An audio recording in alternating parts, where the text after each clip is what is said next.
FK Consulting and Agent Aid presents. Good day, and welcome to this chapter regarding the process for lodging a complaint against a property practitioner with the PPRA. This section explains the process of lodging a complaint against a property practitioner with the PPRA for not adhering to the PPA or its regulations. Before lodging a complaint with the PPRA, follow the following steps to ensure your complaint is taken seriously and you have all the needed information for the complaint form. A. The full particulars of the property practitioner you are lodging the complaint against. 1. Full names and surnames visible on their FFC. ID number 3. FFC reference number must be presented to you when asked. Address visible on their FFC. B. As much details as possible of the complaint. Refer to specific sections of the Act applicable.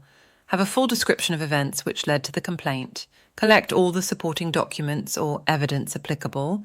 An explanation of what you have done to try to remedy the situation prior to lodging the complaint. Once you have prepared all these documents, you need to fill out the PPRA's complaint form. You can get this document by visiting the PPRA website or reaching out to the author hereof for a copy.